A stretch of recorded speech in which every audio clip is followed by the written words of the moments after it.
آپ کو پتہ ہے آپ کے گھر میں چونٹیاں جو ہیں وہ رزق میں برکت اور اضافے کی علامت ہیں۔ ایک مٹھی آٹا اور چینی مکس کر کے آپ نے چونٹیوں کو کیسے کھلانا ہے آج کی ویڈیو میں دیکھیں۔ صلی اللہ علیہ حبیبہ محمد و آلہ و اصحابہ اجمعین۔ السلام علیکم میری فیملی، کیسے ہیں آپ سب؟ آئی ہوپ آپ سب ٹھیک ٹھاک ہوں گے، خیریت سے ہوں گے، مزے میں ہوں گے۔ ہم بھی الحمدللہ بالکل ٹھیک ٹھاک ہیں، خیریت سے ہیں، اور میری دعا ہے کہ اللہ تعالیٰ آپ سب کو شاد اور آباد رکھیں، جہاں آپ قدم رکھیں اللہ آپ کے لیے خیر اور آسانی کا معاملہ فرمائے، آمین ثم آمین۔ شروع کرتے ہیں آج کا ولاگ۔ سب سے پہلے تو میری ویڈیو کو لائک کریں، شیئر کریں، چینل کو سبسکرائب کریں، کمنٹ باکس میں اپنے کمنٹ کریں، اور جن لوگوں کو بھی اللہ تعالیٰ کے کلام سے فائدہ ہو رہا ہے اور وہ مجھے کمنٹ باکس میں بتاتے ہیں، وسیلہ میں ہوں ظاہر کلام اللہ تعالیٰ کا، اور اس کے اثر سے آپ کو فائدہ ہو رہا ہے، تو مجھے اتنی خوشی ہوتی ہے، اور آپ کی اتنی اچھی دعائیں اور کمنٹس پڑھ کے تو ڈبل ہو جاتی ہے خوشی۔ اللہ تعالیٰ اس بابرکت مہینے کی رحمتیں، برکتیں، نعمتیں سمیٹنے کی توفیق عطا فرمائے، ہم سب کی نیک جائز حاجات کو پورا کریں، مشکلات حل کریں اور پریشانیاں دور کریں، آمین ثم آمین۔ آج کا جو ولاگ ہے وہ ڈیپینڈڈ ہے چونٹیوں پہ۔ آپ کو پتہ ہے کہ چونٹیاں کس چیز کی علامت ہوتی ہیں؟ آپ کے گھر میں چونٹیاں ہیں، یا آپ کو بھی میری طرح ان سے تھوڑی سی وہ کراہیت سی ہوتی ہے، لیکن آپ کو پتہ ہے کہ وہ آپ کے لیے کتنی فائدہ مند ہو سکتی ہیں؟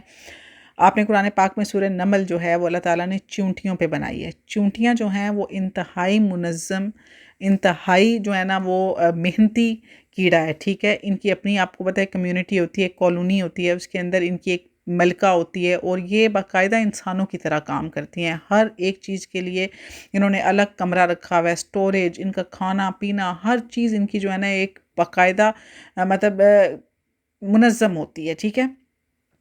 تو یہ جس گھر میں موجود ہوتی ہیں نا، اس گھر میں جو ہے وہ رزق کی فراوانی ہوتی ہے۔ اچھا، چونٹیوں کی بھی جو قسمیں ہیں ان پہ ڈیپینڈ کرتا ہے۔ اگر تو آپ کے گھر سے سرخ چونٹیاں نکلتی ہیں تو اس کی وجہ کچھ اور ہوگی، اگر آپ کے گھر سے بلیک چونٹیاں نکلتی ہیں اس کی وجہ کچھ اور ہوگی۔ ہمارے جو پیر و مرشد ہیں، تو جب ہمارے گھر میں سے نا بلیک اینٹس، بڑے جو کالے کیڑے ہیں نا، وہ بہت زیادہ نکلتے تھے، تو مجھے ان سے بہت چڑ ہوتی تھی۔ تو میرے ابو نے ان سے پوچھا تو کیا ہم ان کو مار سکتے ہیں؟ تو انہوں نے ہمیں سختی سے منع کیا کہ جو بلیک اینٹس ہیں نا وہ رزق کی علامت ہوتی ہیں، آپ کے گھر میں رزق کی برکت اور فراوانی کی علامت ہوتی ہیں، ان کو آپ نے مارنا بالکل بھی نہیں ہے۔ ہاں، اگر بہت زیادہ تعداد میں ہو جائیں تو آپ کوئی ٹوٹکا کر سکتے ہیں، لیکن اگر نارمل نکل رہے ہیں تو آپ نے ان کو کچھ بھی نہیں کہنا۔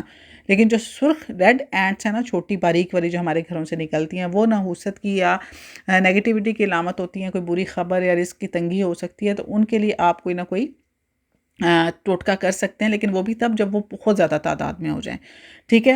تو اگر وہ بھی نارمل ہیں تو اٹس اوکے ہے، لیکن یہ ہے کہ بلیک اینٹس کو آپ نے بالکل بھی کچھ نہیں کہنا۔ اور آج کا وظیفہ جو ہے وہ بھی اسی پہ ڈیپینڈنٹ کرتا ہے کہ آپ نے بلیک اینٹس کو کیسے فیڈ کرنا ہے، اور ان کو کیسے آپ نے صدقہ کرنا ہے۔ یہ بھی ایک قسم کا صدقہ ہے، جیسے کہ میں نے آپ کو بتایا کہ آپ پرندوں کو دانہ ڈالیں، بے زبان جانور کو دانہ ڈالیں، تو وہ صدقہ ہے۔ ایز لائک دیٹ یہ بھی جو ہے نا وہ ایک صدقہ ہے چونٹیوں کو کھانا کھلانا۔ اب وہ کیسے کھلانا ہے، اس کے لیے آپ نے جو ہے نا وہ وظیفہ دیکھنا ہے پورا، اور اس کے بعد آپ کو پتہ چل جائے گا کہ آپ نے یہ کام کیسے کرنا ہے۔ میرا جو امی کا گھر تھا نا، وہاں پہ ہمارے دو صحن تھے، تو دونوں سائڈ سے جو ہے نا وہ بلیک اینٹس نکلتی تھیں۔ تو اب جب مجھے پتہ چل گیا تو پھر اس کے بعد میں نارمل ہوگی، بلکہ جب میرا اپنا ذاتی گھر بنا شادی کے بعد تو میں باقاعدہ دیکھتی تھی کہ اس گھر میں بلیک اینٹس ہیں کہ نہیں ہیں، تاکہ مجھے بھی پتہ چلے کہ میرے رزق میں، میرے گھر میں جو ہے نا وہ رزق کی برکت ہے، فراوانی ہے۔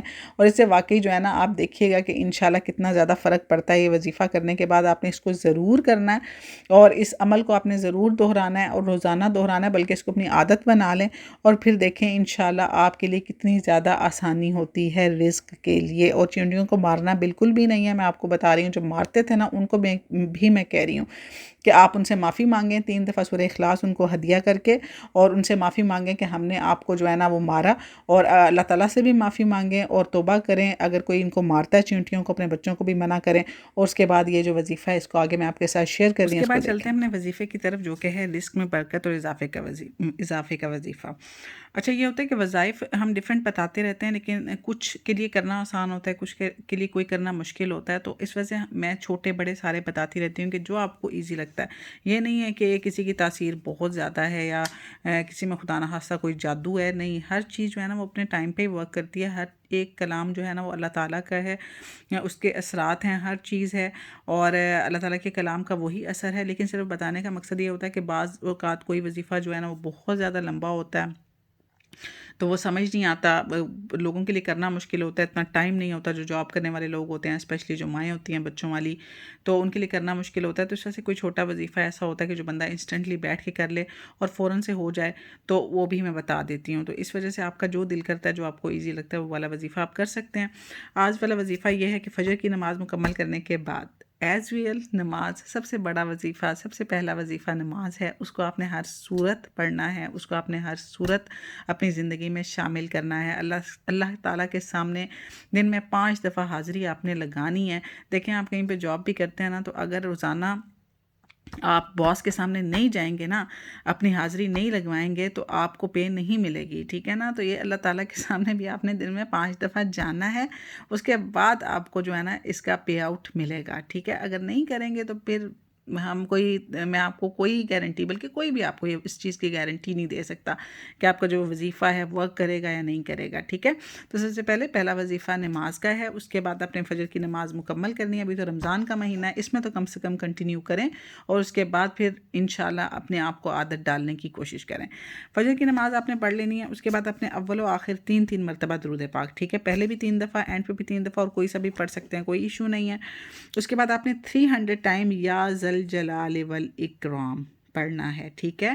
یہ ایک چھوٹا سا اللہ تعالیٰ کا جو ہے نام ہے، اس کو آپ نے پڑھنا ہے 300 ٹائم، ٹھیک ہے۔ پورا 300 مرتبہ آپ اپنے پاس کاؤنٹر رکھ لیں، یا ذل جلال والاکرام۔ اس کے بعد 7 مرتبہ سورہ فاتحہ، 7 مرتبہ سورہ اخلاص، اور 7 مرتبہ سورہ کوثر، ٹھیک ہے۔ اس کے سٹارٹ میں بھی درود پاک پڑھنا ہے، اس کے بعد یہ تینوں چیزیں پڑھ کے، چاروں چیزیں، اس کے بعد پھر آپ نے درود پاک 3 دفعہ پڑھنا ہے، اور اس کے بعد آپ اللہ تعالیٰ سے دعا کریں اپنے رزق کی فراوانی کے لیے اور برکت کے لیے۔ اللہ تعالیٰ سے آپ دعا مانگیں، اور اس کے بعد یہ عمل کرنے کے بعد یا اس سے پہلے، ٹھیک ہے، اگر آپ کے اپنے گھر میں کوئی درخت لگا ہوا ہے تو ویل اینڈ گڈ ہے، آپ کے اپنے گھر میں درخت ہیں تو بہت اچھی بات ہے، ورنہ آپ کے اگر گھر کے آس پاس کوئی درخت لگا ہوا ہے پھر بھی اچھی بات ہے۔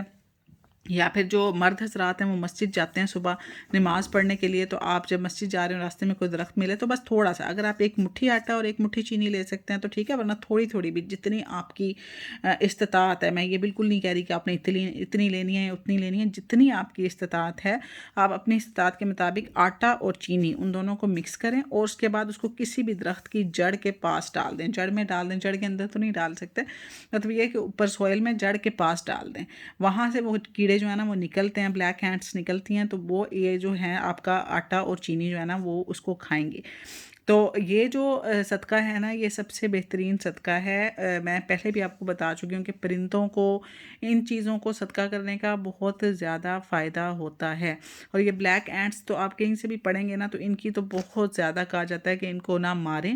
میں پھر آپ کو بولوں گی ان کو مارنا نہیں ہے، آپ نے بچوں کو بھی منع کرنا ہے، آپ نے، اگر یہ آپ کے گھر میں ہیں تو اٹس مین آپ کے گھر میں برکت کا باعث ہیں، یہ رزق کا باعث ہیں، ان سے پریشان نہیں ہونا جیسے کہ میں ہوتی تھی، لیکن جب مجھے پتہ چلا پھر آہستہ آہستہ میں یوزڈ ہو گئی، بلکہ میں جب میرا اپنا گھر بنا، شادی کے بعد ذاتی گھر بنا، تو مجھے وہاں پہ بھی انتظار ہوتا تھا کہ بلیک ہینڈس ہیں کہ نہیں ہیں، میرے گھر میں ہونی چاہیے، ٹھیک ہے۔ تو بلیک ہینڈس کہتے ہیں کہ جس گھر میں بھی ہوں تو وہاں پہ رزق کی فراوانی ہوتی ہے، تو اگر آپ کے گھر میں موجود ہیں تو اس سے اچھی کیا بات ہے، آپ جہاں سے وہ نکلتی ہیں نا تو وہاں پہ ڈال دیں، آپ کو پتہ ہے کہ وہ یہاں سے نکلتی ہیں، وہ یہ کھائیں گی، یا پھر آپ یہ والا جو کام ہے نا وہ آپ نے درخت کی جڑ کے پاس ڈال دینا، وہاں سے وہ اپنا کھانا جو ہے نا وہ لے لیں گی۔ تو یہ چھوٹا سا وظیفہ تھا، انشاءاللہ یہ آپ کے لیے ضرور ورک کرے گا۔ اللہ تعالیٰ کے کلام میں بہت طاقت ہوتی ہے، بہت طاقت ہوتی ہے، بس یہ ہے کہ ہمارے مانگنے کا طریقہ ٹھیک ہونا چاہیے، ہماری نیت صاف ہونی چاہیے۔ ہم ہمیشہ میں کہتی ہوں کہ جب بھی اللہ سے مانگیں تو یہ نیت رکھ کے مانگیں کہ اللہ مجھے جو دے گا اس میں سے میں اللہ کے بندوں کو ضرور دوں گی یا دوں گا۔ آپ کی نیت اگر یہی ہوگی تو اللہ تعالیٰ آپ کو ضرور دیں گے۔ جب بھی اللہ سے مانگیں، اللہ کو بولیں کہ اللہ تو مجھے دے، میں اس میں سے تیرے بندوں کو دوں گا تاکہ تم مجھ سے راضی ہو جائے، اور اس سے آپ کا رزق بھی پاک ہوگا، ٹھیک ہے، تو اور بڑھے گا بھی۔ اللہ تعالیٰ کسی کے احسان نہیں رکھتے، آپ اس کے جو ہے نا بندوں کو 1 روپیہ دیں گے تو اللہ تعالیٰ آپ کو 10 اور دے گا، ٹھیک ہے۔ تو بس یہ میری آج کی چھوٹی سی ویڈیو تھی، رمضان المبارک میں اس عمل کو سٹارٹ کر لیں، اور انشاءاللہ یہ آپ کے لیے ضرور کام کرے گا۔ ملوں گی آپ سے نیکسٹ ویڈیو میں، مجھے رکھیے گا اپنی دعاؤں میں یاد، رکھیے گا ڈھیر سارا خیال۔ اللہ حافظ۔